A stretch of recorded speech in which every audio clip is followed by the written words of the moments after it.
Alright, so I chose to do my final project on Spider-Man Far From Home. I am a big Marvel fan, and I absolutely love watching all the Marvel movies, and I thought this was perfect for the final project. Um, let's get into it. So Spider-Man Far From Home was created originally as a comic book by Stan Lee and Steve Ditko.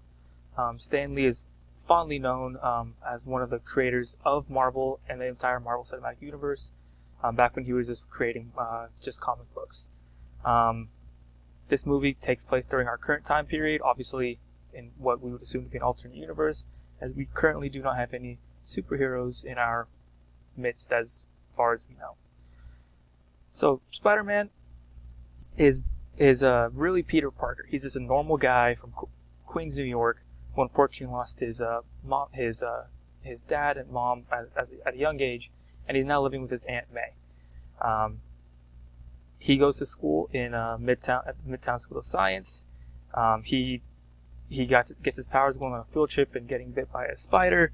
But in this movie, he's on a trip to Europe where he gets in some trouble because some monsters show up that he has to go fight to protect his class and the people he cares about. So for my elements of analysis, I chose, for out of context, peers and work.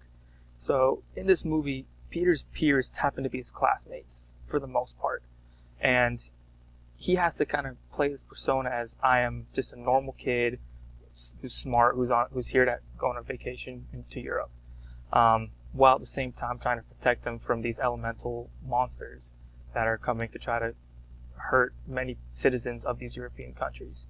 And for the second one, I chose work because Peter doesn't technically have a job, but as a superhero, that kind of is.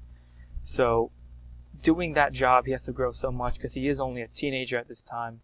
So he has to grow physically and in maturity and mentally just to learn how to be a hero, especially considering that Iron Man, in this timeline, that Iron Man had passed away months before all of this takes place.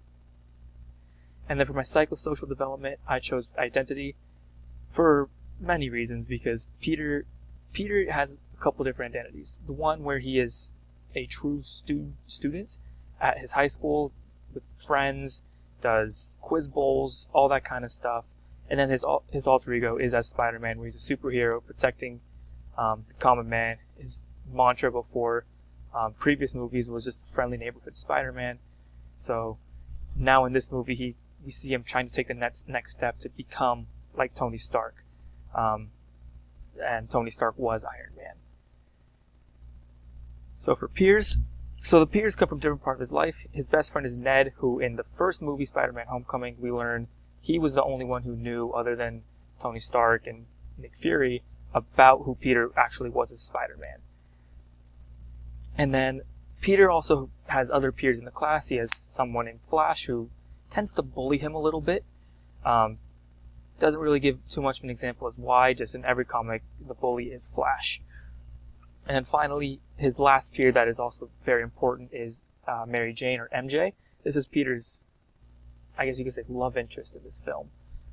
He really does try to go out of his way to kind of show that he likes her, including at the very end telling her that he's Spider-Man, and in one of the end credit scenes showing that he's like swinging through New York City with her. So let's move on. So in terms of work, like I said, as a superhero, he's still very quite young, and this results in him learning quite a bit on the job. And in comparison to normal adolescents, although most teenagers in this day and age do work, none of us have anything like what a superhero would be or what the pressure would be. As we see, teenagers are often behind cash registers or working retail, working as waitresses or waiters. So it's very difficult for anybody to imagine what Peter's actually going through. Especially because he's a superhero and by no means would we consider his job repetitive or monotonous.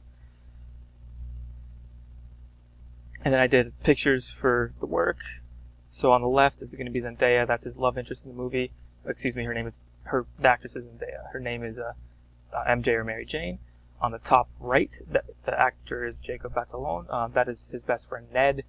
And then on the bottom is Jake Gyllenhaal, who is Mysterio, who is kind of the villain in this movie. because he's trying to dupe Peter into taking control of basically all of Stark technology.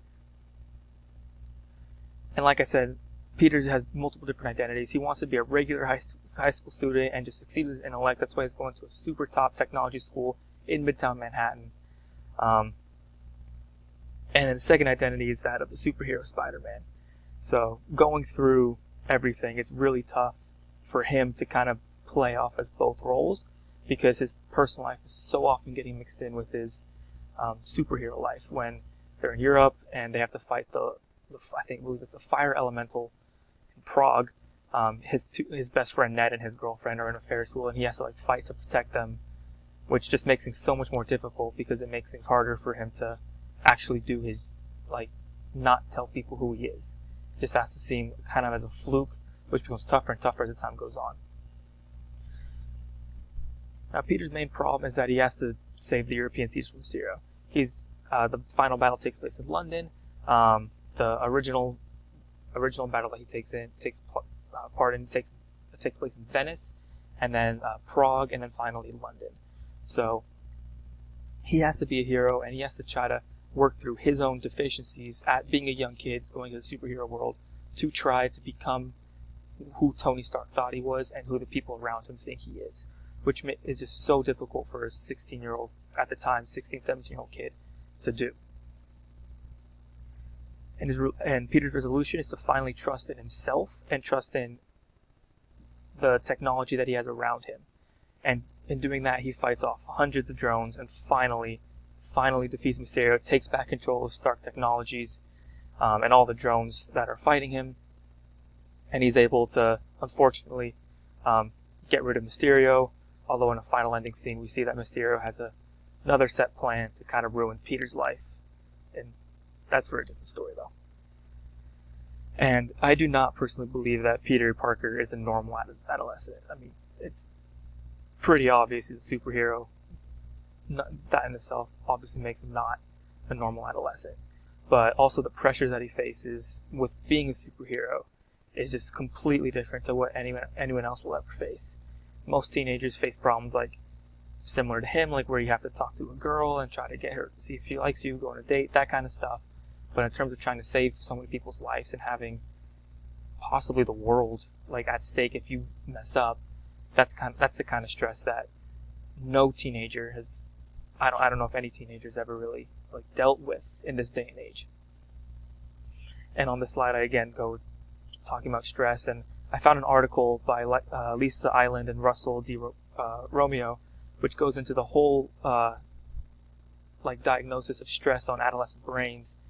I didn't understand a lot of it because there's a lot of big science words that I don't understand. But yeah, it really helped explain how stress could excel some people's maturation process, but in some it could definitely decrease. But in Peter's case, it definitely increases his maturation process and causes him to basically become an adult before many other people in his circle ever could think of becoming an adult. And this is my works cited page, and that is my presentation. Thank you.